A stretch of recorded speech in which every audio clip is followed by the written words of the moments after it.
सुप्रभात बच्चों। हिंदी व्याकरण की कक्षा में एक बार फिर से आप सबका बहुत बहुत स्वागत है।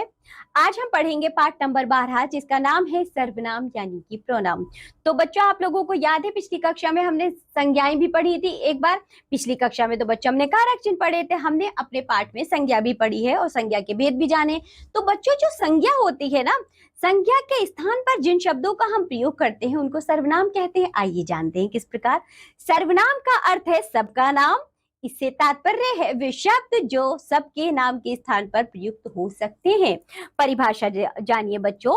वाक्य में संज्ञा के स्थान पर प्रयुक्त होने वाले शब्दों को सर्वनाम कहते हैं। उदाहरण से समझिए, अमित विद्यालय नहीं आ सका क्योंकि अमित बीमार था।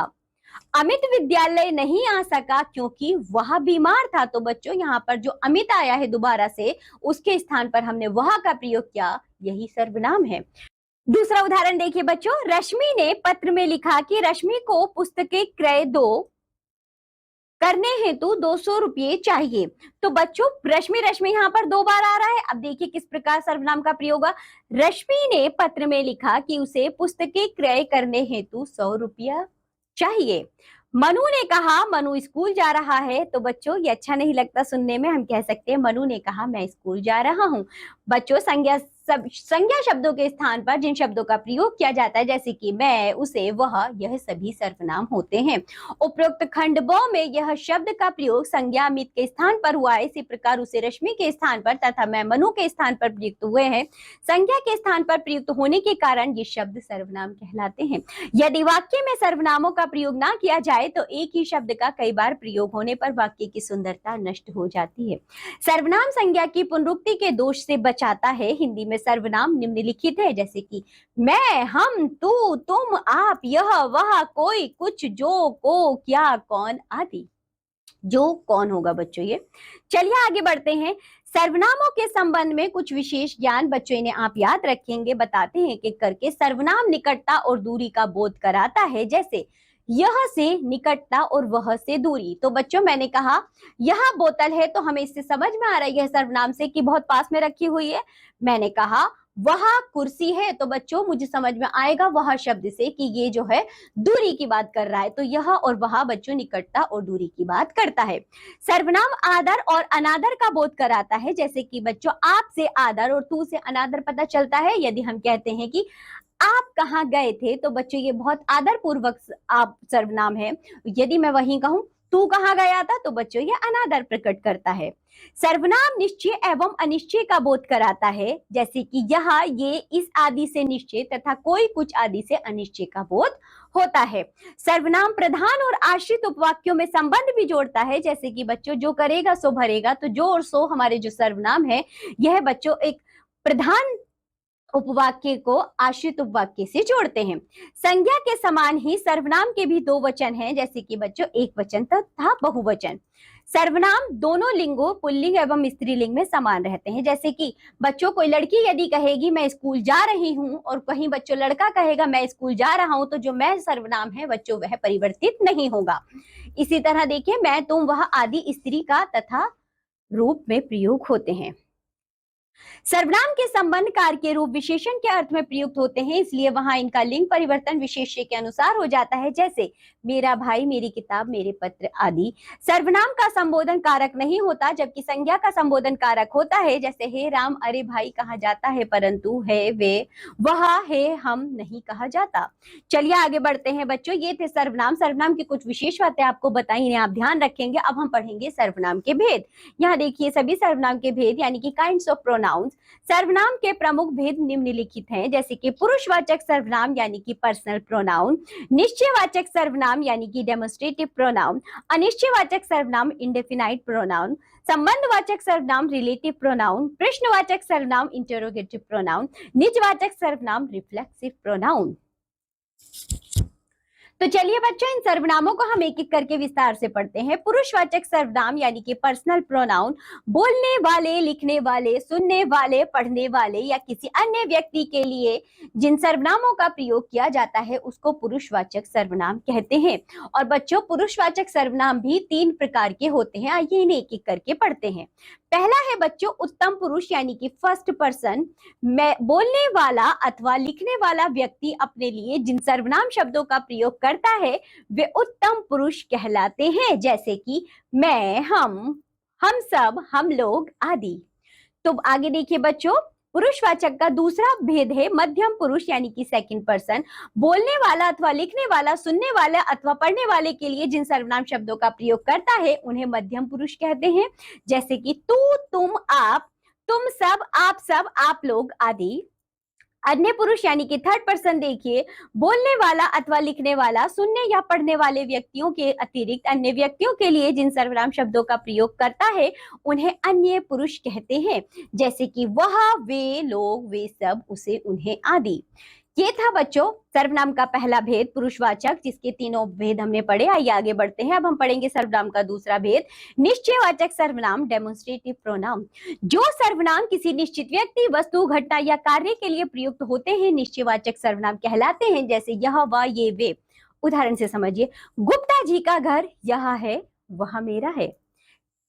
इस पुस्तक को देखो, यह कितनी उपयोगी है। तो बच्चों ये सभी चोर हैं, यहाँ मेरी कार है। तो बच्चों इन सभी से, जैसे कि यह, वह, ये, वे से निश्चितता हो रही है, इसलिए इसको निश्चयवाचक सर्वनाम कहा जाता है। अनिश्चयवाचक सर्वनाम यानी कि इंडेफिनाइट प्रोनाउन, किसी अनिश्चित व्यक्ति, वस्तु अथवा घटना के लिए प्रयुक्त होने वाले सर्वनाम अनिश्चयवाचक सर्वनाम कहलाते हैं, जैसे कोई, किसी, कुछ। शायद बाग में कोई हो, कुछ खाकर ही बाजार जाना, वह किसी को कुछ नहीं कह सकता। मेरे लिए बाजार से कुछ लेते आना। तो बच्चों यहाँ कुछ भी अनिश्चित नहीं है, जैसे कि बाग में कोई कौन है नहीं पता, वे किसी को कुछ नहीं कह सकता, किसी को कुछ। तो बच्चों ये सभी क्या है, किसी और कुछ। ये जो है हमारे अनिश्चयवाचक सर्वनाम है। कुछ खाकर ही बाजार जाना, तो बच्चों कुछ क्या खाकर जाना नहीं पता, इसीलिए मेरे लिए बाजार से कुछ लेते आना। कुछ में बच्चों क्या लेते आना नहीं पता, तो इसीलिए ये सब अनिश्चयवाचक सर्वनाम है। संबंधवाचक सर्वनाम यानी कि रिलेटिव प्रोनाउन, जिस सर्वनाम से अगले अथवा पिछले वाक्य के संज्ञा या सर्वनाम के संबंध से संबंध ज्ञात हो अथवा जो प्रधान उपवाक्य से उसके आश्रित उपवाक्य को जोड़ता हो, वह संबंधवाचक सर्वनाम कहलाता है, जैसे कि जो, सो, जिसकी, उसकी, जो, वह आदि। यह पेंसिल नहीं, वह लाओ, जो पिताजी ने दी थी। जो करेगा सो भरेगा, जैसी करनी वैसी भरनी, जैसा करोगे वैसा भरोगे। तो बच्चों यह, वह, जो, सो, जैसा वैसा, यह सभी संबंधवाचक सर्वनाम कहलाते हैं। चलिए आगे बढ़ते हैं।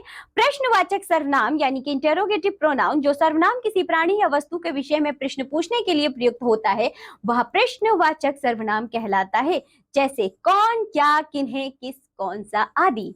छत पर कौन बैठा है, तो बच्चों कौन नहीं पता। दूध किससे मंगवाऊं, किससे नहीं पता। तुम्हें क्या चाहिए, घड़ी किसने चुराई। तो यह सभी बच्चों प्रश्नवाचक सर्वनाम है। आगे बढ़ते हैं। यहाँ देखो निजवाचक सर्वनाम यानी कि रिफ्लेक्सिव प्रोनाउन, जो सर्वनाम तीनों पुरुषों में निजत्व यानी कि अपने आप का बोध कराते हैं उन्हें निजवाचक सर्वनाम कहते हैं। आप, स्वयं, खुद, अपने आप आदि। उत्तम पुरुष में देखो बच्चों, मैं अपना काम स्वयं करता हूं, मैं आप ही यह काम कर लूंगा। मध्यम पुरुष में देखो, तुम अपना काम खुद करो, तुम अपना काम स्वयं करो। अन्य पुरुष में आप स्वयं ही जाकर देख लो, आप खुद ही जाकर देख लो। पुरुषवाचक आप और निजवाचक आप में अंतर होता है, जैसे कि बच्चों पुरुषवाचक सर्वनाम में आप शब्द का प्रयोग मध्यम पुरुष में जिससे बात की जा रही हो अथवा अपने से बड़ों के लिए किया जाता है, जबकि निजवाचक सर्वनाम में आप का प्रयोग तीनों पुरुषों में किया जाता है। निजवाचक में इसका प्रयोग स्वयं के अर्थ में किया जाता है। पुरुषवाचक सर्वनाम में जैसे हम कहेंगे बच्चों आप हमारे साथ चलिए, वही निजवाचक में इसका प्रयोग होगा मैं आप ही चला जाऊंगा। अंतर आप समझ पा रहे हैं ना बच्चों। यह है पुरुषवाचक सर्वनाम और एक है निजवाचक सर्वनाम। पुरुषवाचक सर्वनाम आप एक वचन में होते हुए भी नित्य बहुवचन में ही प्रयोग किया जाता है, इसके साथ क्रिया भी बहुवचन रूप में प्रयुक्त होती है, लेकिन निजवाचक सर्वनाम आप शब्द का प्रयोग दोनों वचनों में होता है। सर्वनाम प्रयोग करने के कुछ अन्य नियम। अन्य पुरुष बहुवचन रूप का सर्वनाम आदरणार्थक होने पर भी एक व्यक्ति के लिए ही प्रयुक्त होता है। जैसे विवेकानंद महान दार्शनिक थे, उन्होंने नीति संबंधी अनेक व्याख्यान दिए। यहाँ उन्होंने सर्वनाम आदरणार्थक है, इसलिए बहुवचन की भांति प्रयोग किया गया है। यहाँ देखिए बच्चों, जो उत्तम पुरुष और मध्यम पुरुष बहुवचन रूप वाले सर्वनाम एक व्यक्ति के लिए भी प्रयुक्त किए जाते हैं। जैसे हम आज जाएंगे अर्थात मैं आज आऊंगा, तुम बाजार चले जाओ अर्थात अब तू बाजार जा। ये शब्द यह का बहुवचन है, इसका प्रयोग आदार्थ किसी व्यक्ति के लिए भी किया जाता है। जैसे ये मेरे गुरुजी हैं, ये मेरे पिताजी हैं। कोई शब्द अनिश्चयवाचक सर्वनाम है, परंतु निषेधवाचक वाक्य में कोई का अर्थ सब भी हो जाता है। जैसे धनी घर में उत्पन्न होकर ही कोई महान नहीं बन जाता। कोई अर्थात सब। समाज के कुछ वर्ग जैसे कि लेखक, बड़े अधिकारी, नेता आदि अपने लिए मैं के स्थान पर प्रायः हम का प्रयोग करते हैं। जैसे कि हम देश से गरीबी हटा कर रहेंगे, तो बच्चों कौन बोलता है, ये नेता या कोई बड़ा अधिकारी। पिछले अध्याय में हम संज्ञा के विषय में लिख चुके हैं, जैसे कि बच्चों लेखक के लिए प्रयोग किया जाता है। कुटुंब, देश या जाति के बारे में बोलते हुए हम का प्रयोग देखने को मिलता है। जैसे बच्चों हमारे देश की संस्कृति में उदारता की प्रमुखता है। अभिमान या क्रोध में भी मैं के स्थान पर हम का प्रयोग किया जाता है। जैसे हम उसकी ईंट से ईंट बजा देंगे। सर्वनामों में वचन एवं कारक, यहाँ देखिए बच्चों सर्वनाम विकारी शब्द है, इसके रूपों में वचन एवं संबंध कारक के कारण ही परिवर्तन होता है। जैसे कि बच्चों मैं का हम, तुम का तुम्हारा, वह का वे, उसका का उनका, तू का तुम, तेरा का तुम्हारा आदि। सर्वनामों में लिंग देखिए बच्चों, लिंग भेद से केवल संबंध कारक में ही परिवर्तन होता है, अन्य सर्वनामों में लिंग संबंधी कोई विकार नहीं आता। सर्वनाम शब्द का लिंग उसके साथ प्रयुक्त क्रिया से जाना जाता है या उस शब्द से जाना जाता है जिसके स्थान पर उसका प्रयोग हुआ हो। मैं खाता हूं, तुम पढ़ते हो। वहां गया, कौन बैठेगा, मैं खाती हूं, तुम पढ़ती हो। वहां गई, कौन बैठेगी। तो बच्चों ये थे लिंग। पुरुषवाचक सर्वनाम में तू, मैं, तू, वह के रूप। देखो बच्चों कर्ता कारक में एक वचन में मैं, तू, वह, मैंने, तूने, उसने होता है, तो वही बहुवचन में हम, तुम, आप, वे, हमने, तुमने, आपने, उन्होंने। कर्म कारक में बच्चों एक वचन में उसे, मुझे, तुझे होता है, तो वही बहुवचन में हमें, तुम्हें, उन्हें होता है। करण कारक में बच्चों एक वचन में मुझसे, तुझसे, उससे, मेरे द्वारा, तेरे द्वारा, उसके द्वारा होता है, और बहुवचन में हमसे, तुमसे, उनसे, आपसे, हमारे द्वारा, तुम्हारे द्वारा, उनके द्वारा, आपके द्वारा होता है। संप्रदान कारक में बच्चों मुझे, तुझे, उसे होता है, मेरे लिए, तेरे लिए, उसके लिए होता है, बहुवचन में हमको, तुमको, उनको, हमें, तुम्हें, उन्हें होता है, हमारे लिए, तुम्हारे लिए, उनके लिए, आपके लिए होता है। अपदान कारक में बच्चों मुझसे, तुमसे, उससे होता है, और बहुवचन में वही हमसे, तुमसे, उनसे, आपसे होता है। संबंध कारक में बच्चों एक वचन में मेरा, मेरी, मेरे, तेरा, तेरी, तेरे, उसका, उसकी, उसके होता है, बहुवचन में हमारा, हमारी, हमारे, तुम्हारा, तुम्हारी, तुम्हारे, आपके, उनका, उनकी, उनके होता है। अधिकरण कारक में बच्चों मुझ में, मुझ पर, तुम में, तुझ पर, तुम पर, उसमें, उस पर होता है, और बहुवचन में हम में, हम पर, आप में, आप पर, तुम में, तुम पर, उनमें, उन पर होता है। विशेष ध्यान दीजिए सर्वनामों में संबोधन नहीं होता। ठीक है बच्चों। अनिश्चयवाचक सर्वनाम का कोई रूप, कोई के रूप में, जैसे कि बच्चों यहाँ देखो आपको कर्ता कारक में अनिश्चयवाचक सर्वनाम कोई, किसी ने, तो बहुवचन है बच्चों किन्हीं ने। इसी तरह आपको कर्ता से लेके अधिकरण तक बच्चों कोई के रूप एक वचन और बहुवचन दोनों में दिए गए, या आप खुद से पढ़ेंगे। संबंधवाचक सर्वनाम जो के रूप भी बच्चों आपको दिए गए हैं, सभी कारक में संबोधन को छोड़कर इन्हें भी आप पढ़ेंगे। निश्चयवाचक सर्वनाम यह के रूप भी आपको दिए गए हैं, और साथ ही बच्चों प्रश्नवाचक सर्वनाम कौन के रूप भी दिए गए हैं। इन रूपों को आप स्वयं से पढ़ेंगे। तो चलिए बच्चों इसी के साथ ये पाठ होता है यहाँ समाप्त। अब हम मिलेंगे आपसे अगली कक्षा में। आज आपको जो भी पढ़ाया गया आप लोग उसका अच्छे से अभ्यास करिए, इन सर्वनामों को जानिए और इनके रूपों को याद से पढ़िएगा। अब हम मिलेंगे आपसे अगली कक्षा में, तब तक के लिए बाय बच्चों।